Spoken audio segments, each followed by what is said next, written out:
So let's move now to growing valuable core deposits and energizing non-interest fee income. The evolution of business checking continued through 1933, when for the first time banks were no longer permitted to pay hard dollars interest on business checking balances. So bankers adopted earnings credits as a method of providing the value that customers demanded for the balances that they held on deposit. Earnings credits were the closest things that banks had to printing money since the National Note Act of 1863. But they devalued their own currency.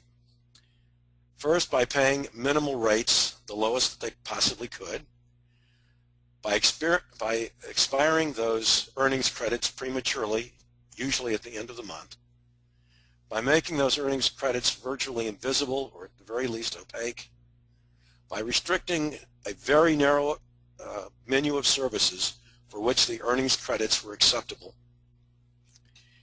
and leaving the business checking products basically neglected and unimaginative for decades.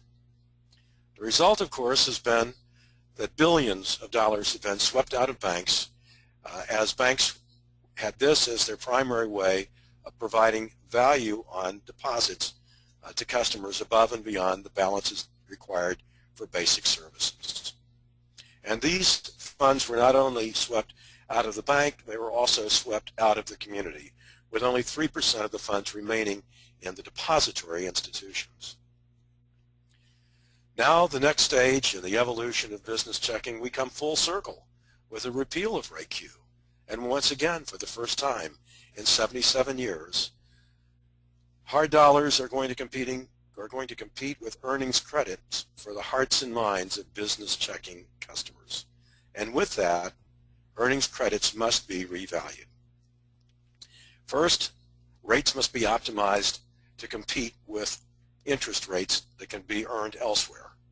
The value must be perpetuated so that earnings credits become a storehouse of value, as dollars are. They need to be showcased and controlled by the customer, and the services need to be maximized for eligibility purposes so that they will be greater fodder for those compensating balances. And banks must add to and promote the value of earnings credits. Which brings us to a bit of an interlude in our presentation today, a cautionary tale, the fable of Dinero, the little earnings credit who wanted to be real, co-starring Papa, the advancing community banker, whose resemblance is only coincidental to Monopoly Man and your presenter today. So let's begin the tale. The night before Dinero's first day at school, Papa read Dinero his favorite book, The Velveteen Rabbit, about a toy rabbit that most of all wanted to be real. The morning of the first day of school, as Dinero climbed aboard the bus, he asked Papa, "Papa, what is real?" "That's nothing to worry about, Dinero. Just make new friends at school." So that evening, Papa asked Dinero, "How was your first day at school?" The dollars at school laughed at me and said I wasn't real. They said they retain their value and that I expire at the end of each month. How can I be real if I just vanish? Papa said, "You are right. Henceforth you will not expire until used. So let those dollars know that you retain your value. Tell them that they are a taxable event and you are a deferred taxable deduction." So the next evening, Papa asked Dinero, "Did things go better today?" They went a little better, but those dollars said that I'm still not real. They said I'm invisible and opaque. They are on the internet 24/7 for every customer to see. "Wow," said Papa, "they are right. I'll create an internet site just for you so customers can see you and apply you anytime, day or night. That will make you real." The next evening, Papa said, "Now that you don't expire and you're visible, are you making friends?" "Sorry, Papa, not yet. The dollars said they can be used to buy anything, but I can only be used for a narrow menu of banking services. You don't value me enough to accept me for most, if not all, services. How can I be real if I can't be used more broadly? Papa said. That's a tough one. Let me think about that.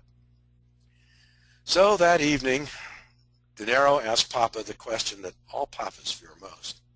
Papa, where do I come from? Well, Papa explained, De Niro, you, like all earnings credits, are born out of compensating balances.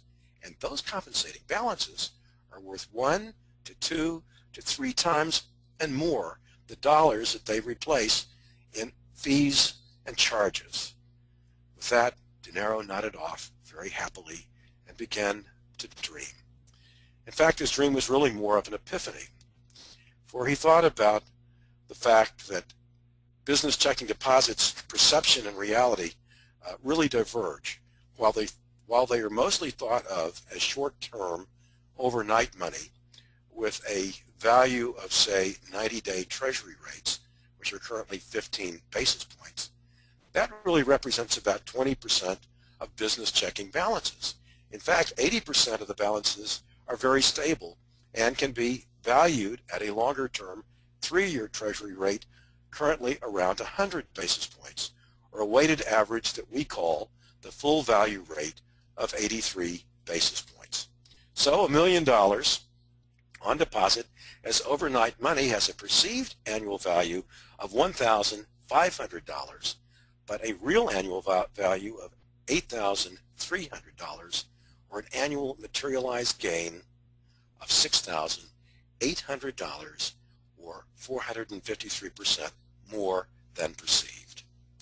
So that evening, while De Niro was tucked in bed, Papa thought about what De Niro had asked, about where he came from, and what his answer was. The fact that earnings credits are born out of compensating balances, and that those compensating balances are worth 1 to 2 to 3 or more dollars than the hard dollars that they replace in fees and charges. He'd already agreed that the earnings credits wouldn't expire and put them on the internet so they're very visible, but he'd still only allowed them to be applied to a narrow menu of services. What would happen, he thought, if he increased all of the services that he allowed those earnings credits to be eligible for and served as fodder to grow compensating balances? And after all, in 6 months, De Niro would have to compete with those dollars for the hearts and minds of his business customers. And after all, that's why it sent him to school in the first place. I'll do it, he exclaimed. So the next morning, De Niro boarded the school bus. Papa told De Niro that he would be eligible for application to all business services, including interest and fees, which made him twice as valuable as those pesky hard dollars. De Niro, the earnings credit who became real and twice as valuable as those pesky hard dollars, is now the Internet's newest star. And the dollars are De Niro's new best friends. And Papa's business checking customers rewarded him with larger non-interest-bearing checking balances and more non-interest income. The beginning.